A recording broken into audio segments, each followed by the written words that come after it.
Stop scrolling endlessly through hundreds of homes that aren't what you really want. Stop falling for clickbait ads for homes that aren't for sale anymore, or worse, never even existed. Get a free custom list of homes from Stewardship Realty. This list is personally curated to your exact preferences and is updated automatically directly from the same source all professional realtors use. You'll never miss out on the perfect home. That's not all that's customized at Stewardship. You can choose your own adventure with us. You can get your list and not hear from us again until you're ready. Or you can come meet with us in our office and we'll walk you through each step of the process. Either way, you decide on how you want to engage with us. On top of that, when you're ready to buy, we'll give you thousands of dollars from our commission to use at closing. We think the standard real estate commission structure is broken, so we've changed it. To learn more and get your custom list of homes, head on over to stewardship.pro/customized-home-list. There is guilt and shame associated with who you should choose as your real estate agent. Oh man, if I don't choose this person, I'm going to get guilt or shame from them, or they might not be friends with me, or I feel like I'm supposed to. What I kind of pinpoint in what you just described is the idea of scarcity mindset. Scarcity mindset really makes people, as salespeople, it makes us relatively self-centered. Yeah. When it's like you described, and somebody does have a scarcity mindset, not only is it the wrong thing for them to do, but that person also is probably not going to serve them well with that same mindset. Yeah. Right. I'm here to tell you, if they're going to, you know, that they will guilt or shame you, then really they don't care about you. They care about the money they're going to get from you. And that's the last thing you want when choosing an agent or any financial professional.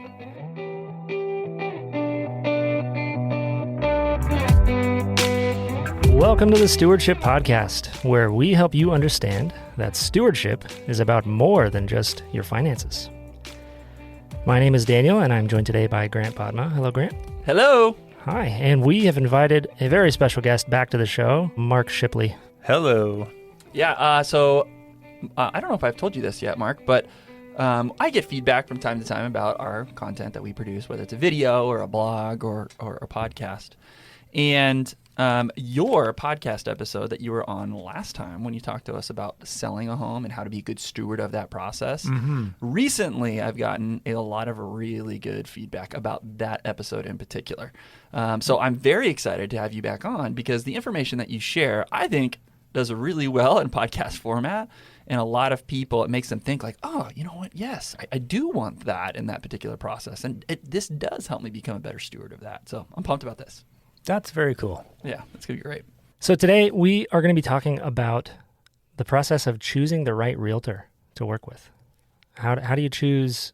I mean, Mark, for me, I've never worked with a realtor to buy a house or sell a house. For me to start the process, I mean, I would know where to begin because I'm going to go to Stewardship because I trust you guys and I work here. But for everyone else, how do we know who to work with? And I feel like I need to interrupt, because everybody who's listening knows a realtor probably, right? I think statistically everyone knows a realtor. Yeah, like that. I think statistically everyone knows 3 or 4 realtors.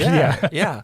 And a lot of times folks just choose the person they know the best, that have the closest relationship with, which there's value to that because you're about to walk through a transaction and having a relationship with somebody that you trust is important. But I'm here to tell you that I have witnessed countless transactions where, because the realtor was absent or made mistakes or was not intentional about certain things, things went really bad for the client.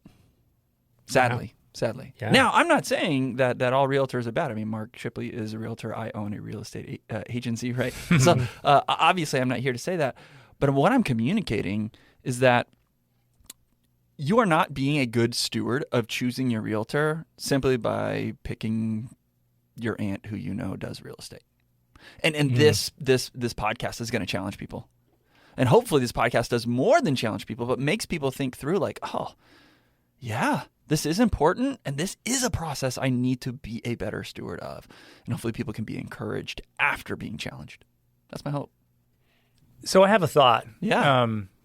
It kind of popped in. We made a little list in advance here, and this thought sits outside that list just a little bit. So it will not make it into the show. I'm going to digress for just a moment and talk a little bit about perception. Yeah. Right. So how do people perceive the need to have a realtor? Right, before they make the choice to go pick a realtor?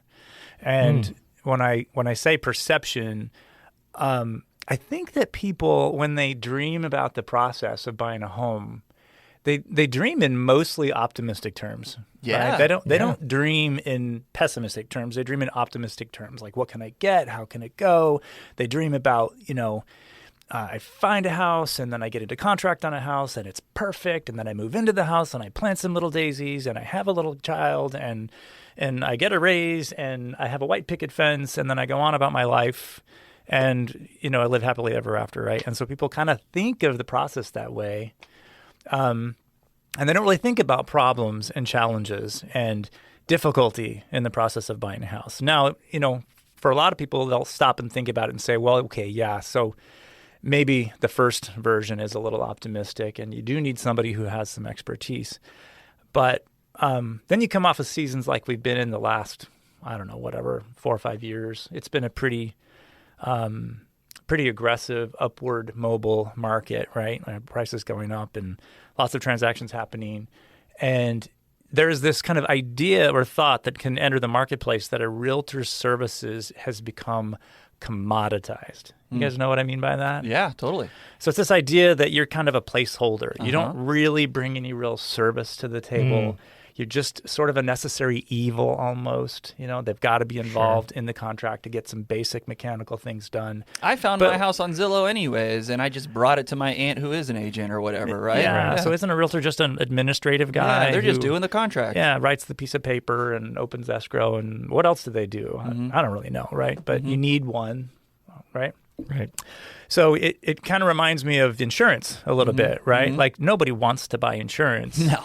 It's like one of the more loathsome things to spend money on is to buy insurance. But my gosh, when you need it, oh my gosh, you're so glad that you have it, right? Yeah. So there's so many things that are like that in life where, you make a choice to cut a corner or a shortcut, and then you pay the price for it when all of a sudden what you thought you were paying for doesn't actually meet the need that you have. And it costs you immeasurably in that process. So real estate services are a lot like that in that people assume the process is easy. They assume that most transactions go well, when in fact the reality is that they don't.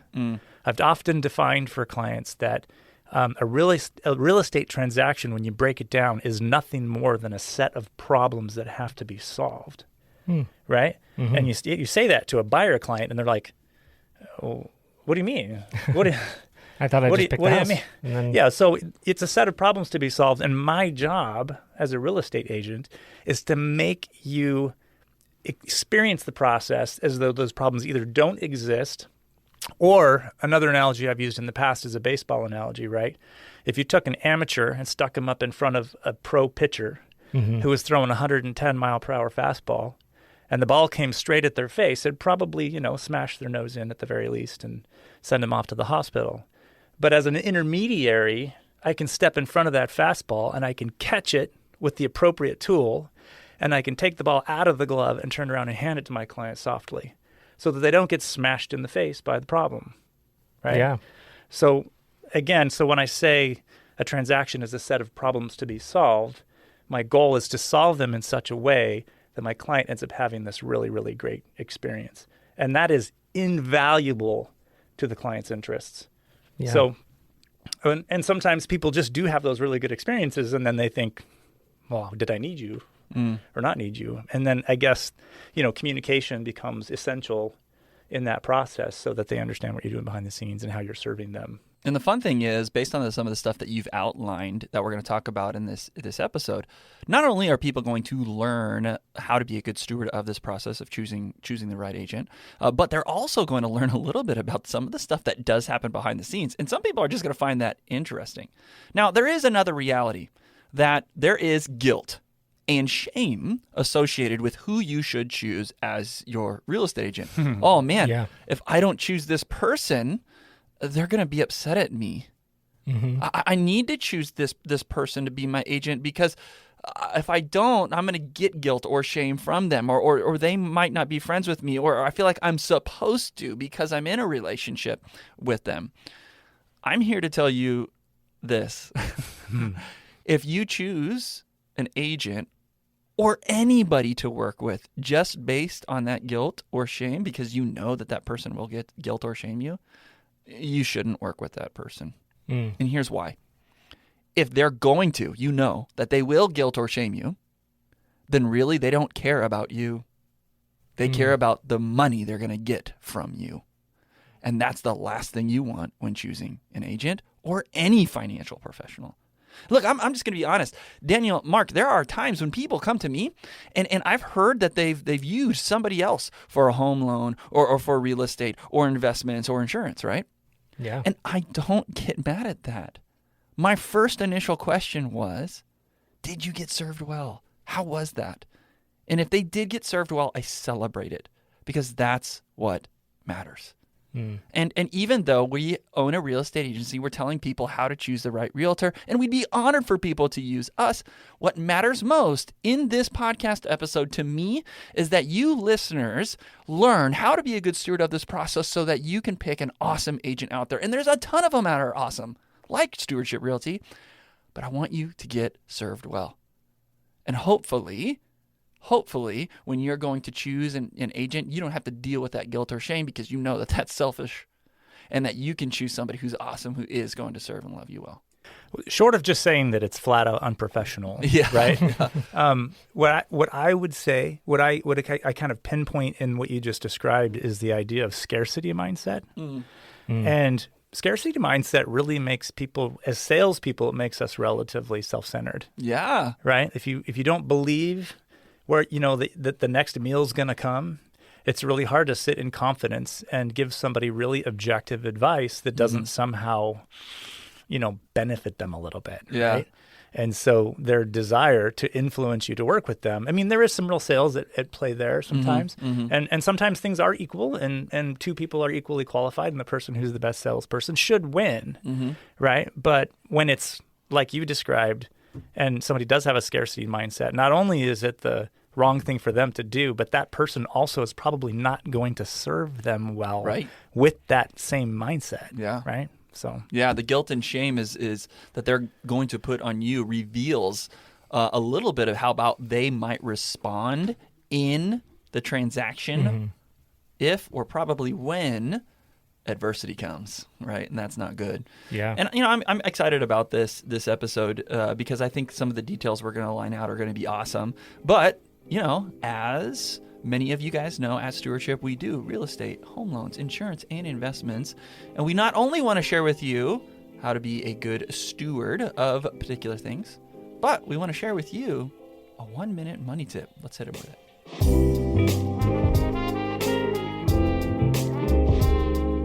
You ever get your auto insurance renewal and wonder, what did I do to deserve this increase? Well, when it comes to insurance rates, there are things you can control and things you can't. One thing you can't control is the overall profitability of the carrier you are with. Now, you have a little bit of an impact on that, but the profitability is made up of several different factors. Simply put, the more profitable the carrier is, the better that is for your rates, and vice versa. And you have next to no control over that. Now, for one thing you can control, that's your credit score. Now, while insurance carriers don't actually pull your credit, nor does your insurance policy affect your credit score, they do assign you a credit-based insurance score by reviewing your credit history.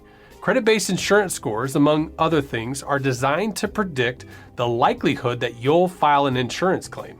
In short, your credit score can impact your insurance rates, and the better your score, the better your rates.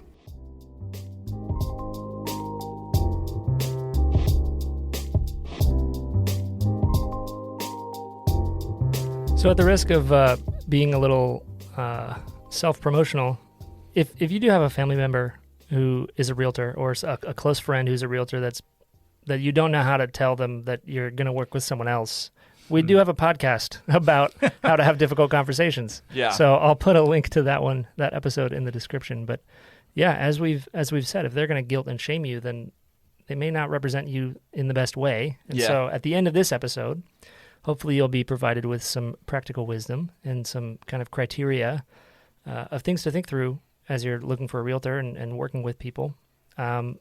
And it might not be that family member. Yeah.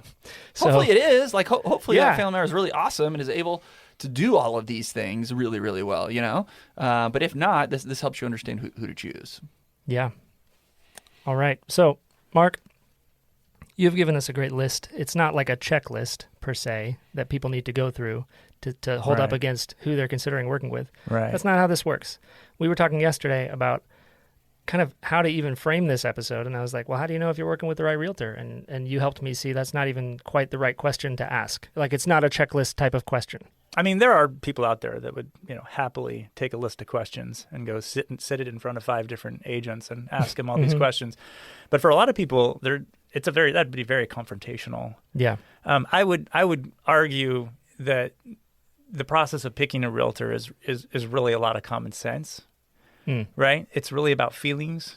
So let's just talk about number 1 on the list up there is bedside manner, right? So bedside manner is something that, we all sort of like go through life. And, it's a doctor analogy, right? Like, how does your doctor treat you when you're sitting in a medical bed or whatever? And are they nice? Are they abrupt? Are they gruff? Are they this or that or whatever?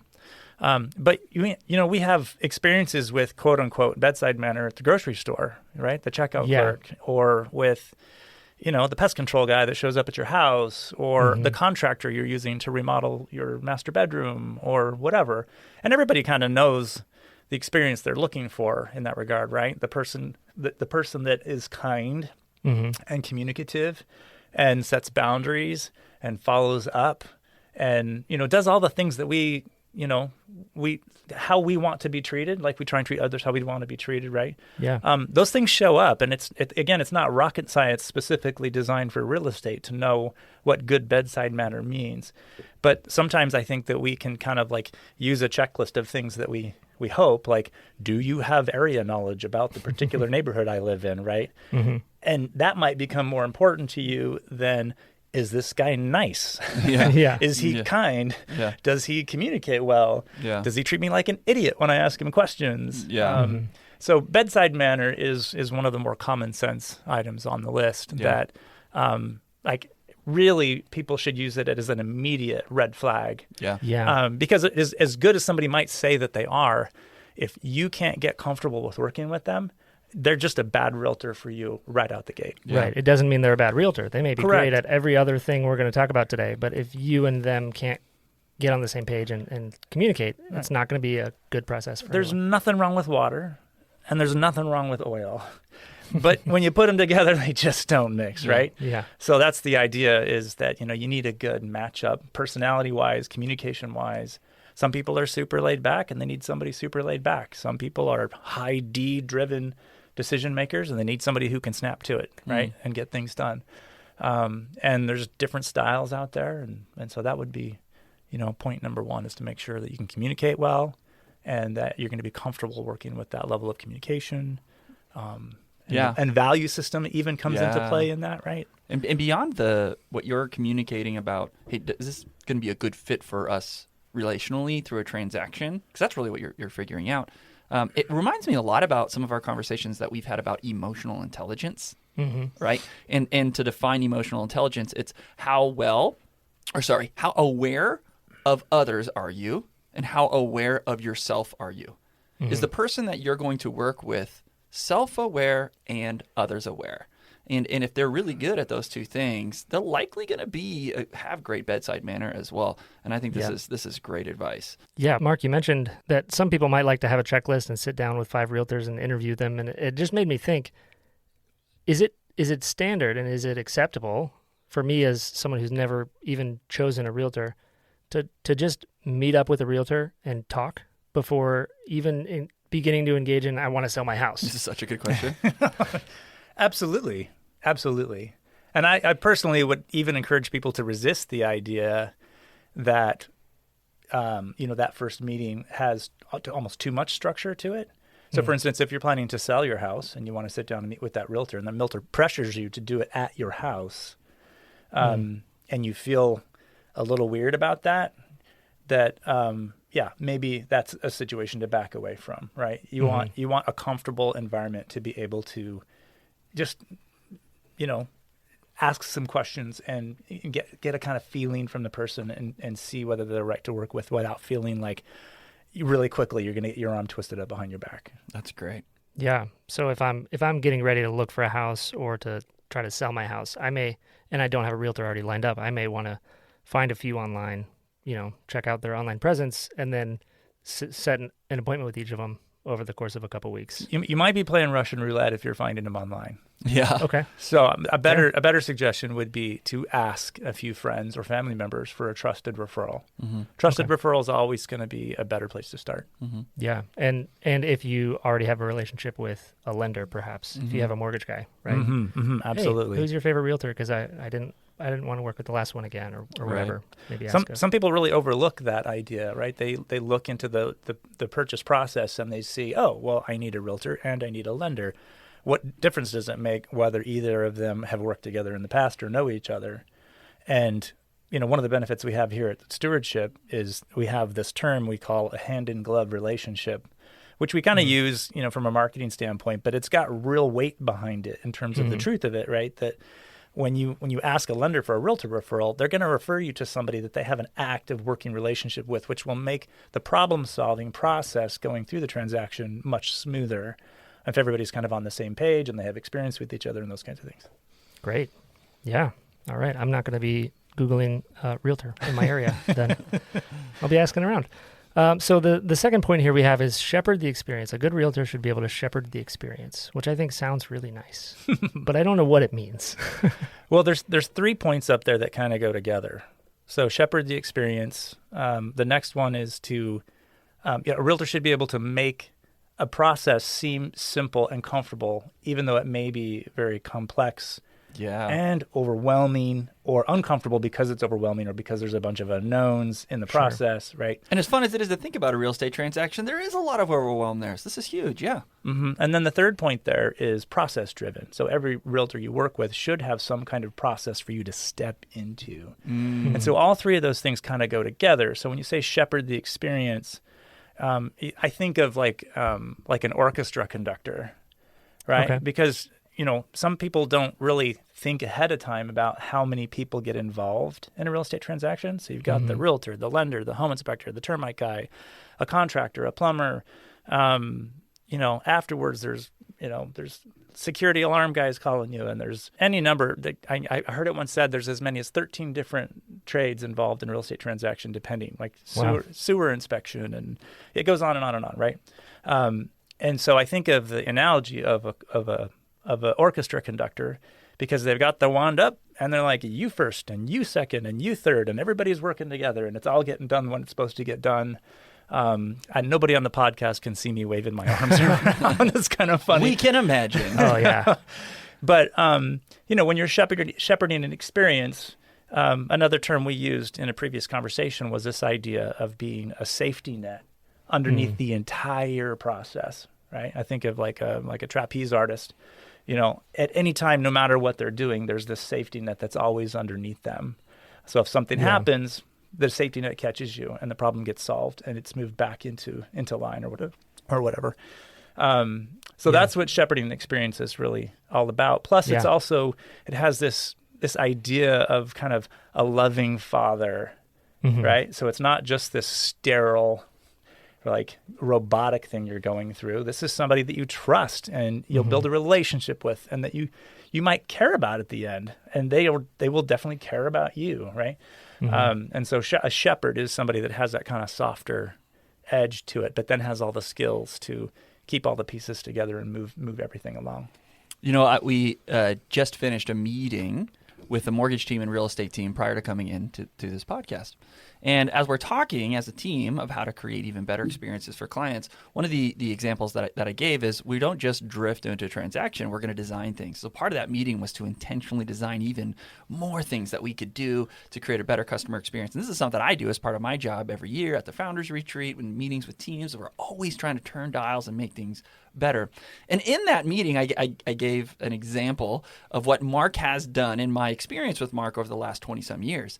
And what he just said as like a conductor, bibbidi boppity boo, like with the wand, like making things happen. Like that's literally what he does. There's so many people that are involved in a transaction that it's not just what sadly a lot of agents do, which is get the deal signed and contract, send it to the right people, and hopefully it closes and just wait around. Like every day, in every transaction, there's something that could be done, followed up with, information to be gathered, and the client may not know any of that stuff is happening, but again, we've got some bibbidi-boppity-boo happening in the background where pumpkins are turning into carriages and we're moving things along the way. And that's kind of what Mark is talking about. I'd like to tie the concepts we're talking about back to the original question, and that is, how do you pick a real estate agent, right? Like how do you make a decision about a good real estate agent? Because all that's great if it happens in the transaction, but that's after you've made that choice, right? So to simplify it down to its most distilled form, I would say it's really about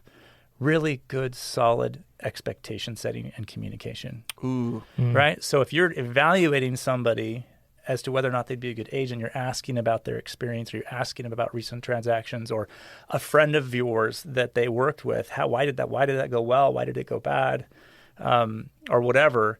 You get a chance to evaluate the way they might set expectations for you, how they will communicate with you. So if it's hard to ask them questions and get them to answer in a material way that satisfies your answer, that might not be the right person for you to work with.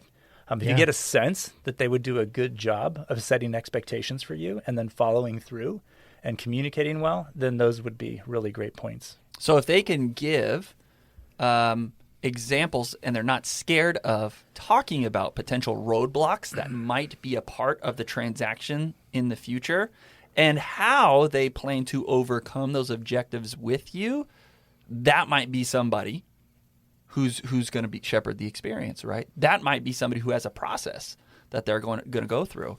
I think that's a great thing to think through. Is like, well, what does that look like on a real level? Well, somebody who's willing to talk about the problems that might come and what they do to help you overcome that. Is there a particular problem, Mark, that sometimes happens in transactions so that when you're talking to, say, a potential buyer, that you let them know, hey, heads up, something like this could happen in the transaction, and this is what we do? Simple, right? So if I'm talking to a new client and I'm trying to convince them to work with me, so I might detail them lightly, surface level, through the different steps of the contract process. Yeah. Right? So that shows you have a process, right? When you're showing there's steps. Right. So when you talk about contingencies, we talk about contingencies in contracts that protect the buyer. Sometimes they don't know what you're talking about. And so you can explain those things to them and what they protect and the context in which contingencies might get used to take action in a contract and protect them. So we have an inspection contingency, an appraisal contingency, and a loan contingency. All are ways to exit the contract very, very safely and without it costing the buyer any money, right? Yeah, somebody might go into a contract saying, I have to buy this house, but man, what about through the process if I find something I don't like? That's what you're talking about here, right? How do I get out of this? Right. Yeah. The example I was thinking of that I would talk to every buyer about ahead of time is appraisal. Okay. Right? So it's one of those deals where, like, if it just goes well, then we don't worry about it, right? Appraisal goes and comes. You're verifying the value of the home. That's what an appraisal does. Yeah. And so there's two possible outcomes. Either the house appraises or it doesn't. Well, actually, there's a third. It could appraise, but then there could be some conditions that have to be met in order for that appraisal to be validated. Yeah. So there are three possibilities there. So, a good agent would know in advance to set the expectation that those three possibilities could happen. Yeah. Right? If you don't, then you're just communicating the idea that, appraisal happens and it's just a step that you go through. Right. And then you hit a brick wall because the appraisal comes in below the value, and then what? right? Then am I the buyer? Have to buy this home that's higher than what it's really valued at, right? Yeah. That's the question they're asking. Yeah. So in my own kind of mental thought processes, I always lay out all the possibilities, every possible outcome, and then what action you would take in each of those outcomes, right? So, and then if you can't get cooperation from the seller, that's one of those possible outcomes, right? So if an appraisal comes in low, well, suddenly the lender doesn't want to give you all the money that you're trying to borrow. And if they're not going to give you all the money that you're trying to borrow, there's only so many ways that problem can be solved. You either A, have to come out of pocket some money. B, you've got to get the seller to cooperate with lowering the price to match the appraisal. Or C, you just cancel the deal because sometimes you just can't bridge the gap and make it work, right? So one of those three things could happen. And what you just did was an example of one of your points: make simple and comfortable what can be complex. As somebody was listening to this just now, they're like hearing Mark talk about this appraisal issue on this podcast, and that can feel overwhelming and complicated. Wait, why doesn't the lender want to give money? Yeah, right. How does that happen? But you just said, well, there's three things, and you just A, B, C. Like that's a big deal. And who you're working with needs to be able to communicate in such a way. That's so good. Yeah. When you have something happen in a contract, appraisal happens. You might know that an appraisal is going to happen. But when you don't know what happens if it doesn't go well, then you add two things to the situation. You add a non-expectation has been set for you, like this wasn't supposed to happen. I didn't expect this, and I don't know what happens because my expectation didn't get met. And then you also add emotion to the situation, right? Yeah. And so this goes back to that baseball analogy. Like if you haven't had your expectations set about the problem that could occur, it's like getting the baseball in the face. Yeah. Right? And then you need like major surgery to survive. Whereas if an agent sets your expectations, they're stepping in front of that fastball and they're catching it with a soft mitt and saying, here are your solutions, pick, right? We talked about this in advance. And I'm going to hand you this ball and it's not going to hurt you. And we're going to solve this problem and we're going to get through it. Yeah. So that's the difference between. It's almost like before scenarios. the transaction happens, you're, putting your arm around the client, showing them, hey, this is baseball. Here's the pitch. Here's what it looks like. This is going to happen. We'll be prepared for it, and I'm here to protect you.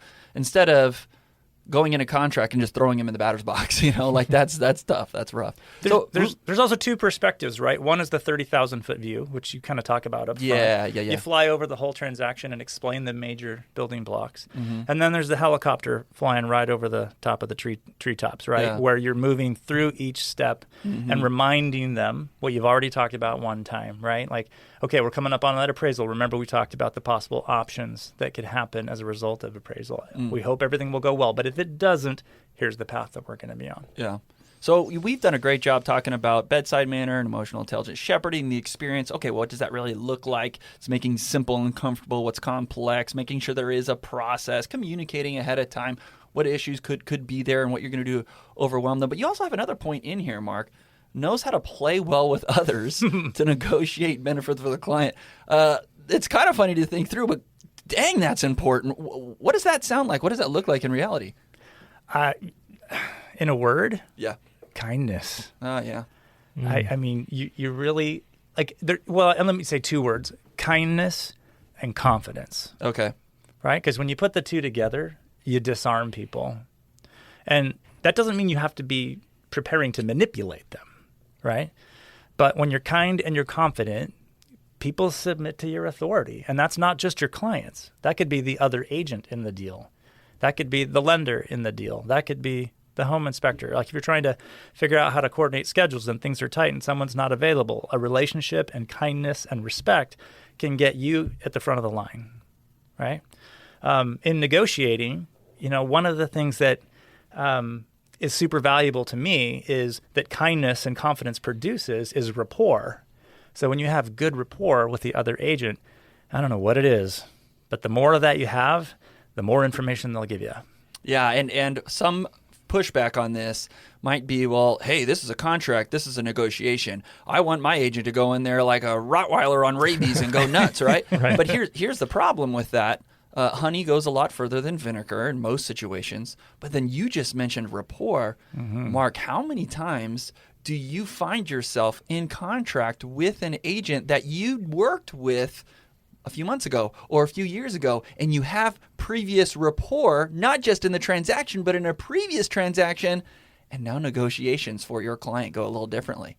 It happens. Yeah. But the real skill, in my opinion, is if you can create that in a brand new relationship. Wow. If you have the skill and gifting to create that in a brand new relationship, right? Yes. To disarm another agent you're going to work with and create this idea that we are all on the same page, we're all rowing the same direction, and we're all trying to get benefits for both of our clients, right? Yeah. So if you can establish that as the purpose and the motive and the kind of like environment that we're all stepping into, then it's a lot easier to get information to flow and to, quite honestly, it's good for both clients in the transaction. But which is a win transaction. Yeah. But of course, my interest is for my client always. Right. So any information I can get the other party to reveal to me that might help my client is always a good thing. Yeah, and it sounds like more than just play well with others, Daniel. It sounds like I just want somebody who's really great at being a friend to the other agent too, so that we can win together.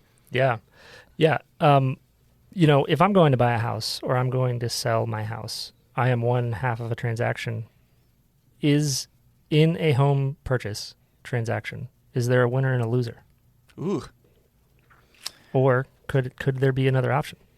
Well, can everybody win in a home transaction? Well, I would argue that the goal is win-win. Yeah. Everybody gets what they want with some sense of compromise. Love that. It doesn't have to be a zero sum. Zero sum, meaning one person gets everything and the other person gets nothing? Yeah. Well, there are transactions that can get pushed too far, right? Sellers markets routinely produce this extreme imbalance, and that's not great. But at the end of the day, even in a market where there's 10 buyers who want to buy one house, every buyer still has to make a decision to write whatever offer they think is going to get accepted. Mm-hmm. And if that means they have to pay $50,000 more for the house, well, that kind of sucks. And you might think of that as win-lose. Right. But they are making a decision to do that. They're making a decision to play. Mm-hmm. So even in that context, it's a very, very severe compromise. But I would still argue it's a win-win. But sellers can be very unfair in those contexts, so you just have to be careful of that. And one of the other kind of sub-points that you have listed here, Mark, is negotiation isn't all about price. It's about exchange of value. And what's valuable to a buyer may not be what's valuable to a seller. And part of building that rapport, I would argue, that is trying to figure out what's valuable to both and see if we can have both value sets met, right? And that would probably be the win-win. Mark, would you talk a little bit about that? What's an example maybe about how it's not always about price, but there is value somewhere else outside the dollar? The almighty dollar sign tends to be the pink elephant in the room, for sure. Mm-hmm. But it is not the only animal crawling around, right? So that's a weird analogy, but there's all kinds of things, right? So people experience all kinds of stress related to their personal circumstances. And one of those things might be the timing in which they are forced to move out of their home. Somebody selling a home and buying another home in what we have today, a very low inventory market, they have a lot of anxiety about where they're going to live after they sell their home. Yeah. So they might benefit from the idea that a buyer would be cooperative with them doing a lease back. Yeah. Either for free or for a predetermined rent amount, right? So there's still some money involved in that, but the sheer fact that the buyer would be willing to do that might make them willing to take even less money for the house if they know that they can get their need met in that way. So that's one of those things. The housing market is different than most markets. It's not just financial because it has to do with shelter. Mm-hmm. Actually living under a roof, it's very personal. So what can be valuable to one is maybe something as it relates to that shelter situation, as you're mentioning. So another one, just another quick example on that front. And it seems like the more baby boomers are moving on from this world, the less and less this is true. But there was a time, and not too distant time, where I had repeat experiences where a couple would be selling a home and they were empty nesting. And they had raised their kids in the home. They'd been there for an excess of 20 years. And then they would put their house on the market and they would say, I just don't want to sell this home to somebody who's going to rent it out. I'd really like to rent it to a nice family. Or sell it to a nice family. Sell it to a nice family who will come in and use it how we used it. So the value to them is that their memory would be preserved by the passing on to the next generation, so to speak. And I have literally seen clients walk away from as much as $20,000 to make that reality happen. Wow. The shelter is now a legacy that they want to see moved on. And I'll be honest with you, very first home that me and my wife bought, anytime we're in or around the neighborhood, I still drive by it and sometimes take my kids and I look to see if the palm trees that I planted are growing and what's going on. And it's weird, but that's just a reality. Now, the last step that we have on here, the last talking point, is something that Mark mentioned before, and that is be a safety net underneath the entire process. If we want to be a good steward of choosing the right realtor, we want to have somebody who's willing to be that, be a safety net under the entire process. Now, Daniel, you and Heather are looking into buying a home for the very first time. This is becoming more and more part of the conversation for you guys. Before we have Mark answer that question, what does that sound like to you as a client? Oh man, a safety net as a first-time home buyer? What kind of feelings or thoughts do you have around that even topic?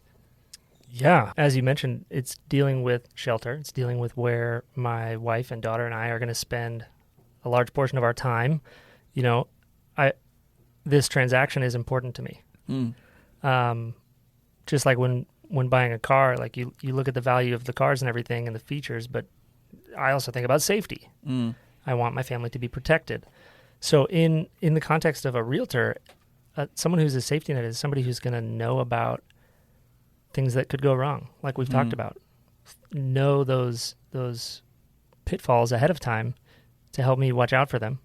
And also somebody who's going to keep in the baseball analogy, go up to bat for me. Yeah. So Mark, how does a good realtor quell some of those thoughts? Maybe particularly of a first-time home buyer, but in general, be a good safety net. Well, it relates back to the process-driven statement in there. There's all kinds of this will touch for your listeners, I think, a little bit. The idea of multitasking, right? Like can keep a lot of balls in the air at one time without anything falling on the floor. Yeah. It's process-driven leads to this idea of organization. Yeah. And it's true that a transaction can be organized to control what is essentially pretty fast-moving water, right? It's like holding on to a fire hose sometimes, right? It can get out of control. But there's multiple things that have to be done simultaneously. So the process-driven or task-driven side of an agent and their ability to multitask and hold different ideas in balance at the same time is kind of what that's talking about, right? There's the safety net is to prevent things from falling on the floor. Pieces of the Right. process from falling on the floor and going boom, right? Well, part of the real estate transaction, there's a buyer, there's a seller, there's a buyer's agent, seller's agent, there's a title company, there's probably an assistant at the title company, there's a mortgage loan originator, their processor, there's an underwriter, there is an appraiser, there's an appraisal management company, there's Fannie Mae, probably Freddie Mac, maybe there's DU. I'm going on and on and on and on and on and on. You haven't even touched the trades yet. No, I haven't. And you talk about the termite inspector and the other inspector.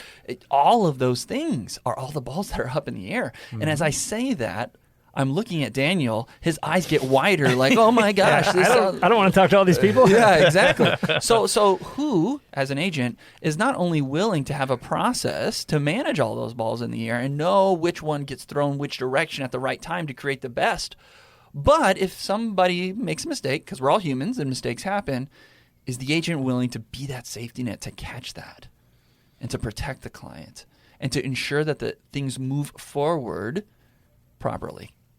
It's important that there's a little chaos filter brought in there as well. Yeah. Because sometimes, up to a certain level of busyness, and people relate to this, right? Like you can be so busy with how you're designed and you can be productive. But the second you're even 10% more busy, all of a sudden, it's sort of like being in front of the pitching machine. Yeah.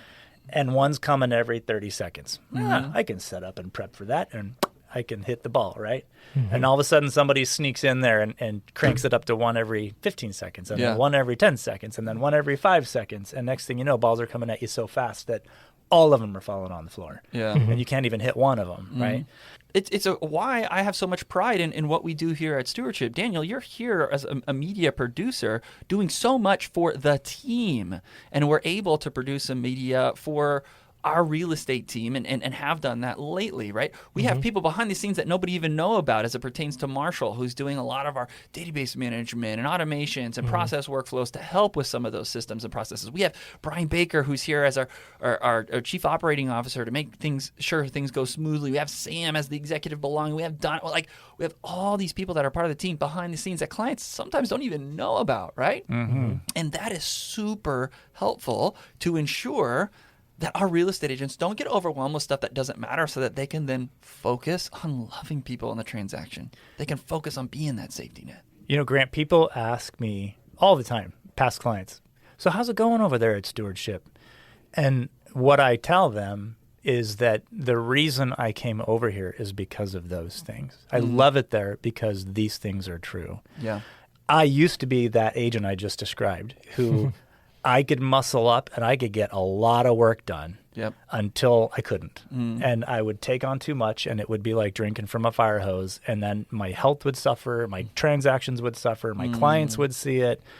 And I just didn't have great processes beyond a certain point of busyness. And real estate kind of ebbs and flows, right? One month you might have 1 or 2 transactions in escrow, and the next month you might have 7. And another month, 0. You know, it kind of goes up and down. But in those months where you have a ton of work to do, how process-driven you are and what kind of system you have in place to handle all of that really starts to show and shine. Yeah. You know, I think this conversation has been awesome, and especially the way that we're ending with the teamwork thing. When you have a team of people that is on the same mission, not just a team of people here to support and be that safety net, but a team of people are genuinely coming together to love somebody through a real estate transaction. And not just say that, but do everything they can to put the customer's needs ahead of their own, and then do that in community with other people. Man, beautiful things happen. And haven't we seen it lately in some of the client referrals and some of the stories and things that we're hearing? I'm having so much fun with this real estate company, and it's been a blast. And it has been a blast being able to do this with you, Mark. And we are absolutely honored that you are a part of this team, and that you have stepped into this environment to execute all these things that you mentioned, and now be able to do it with this team. Look, folks, if you're interested in choosing the right realtor, we hope that you consider the stuff that we've talked about. And if you end up choosing us at Stewardship, hey, we'd be honored.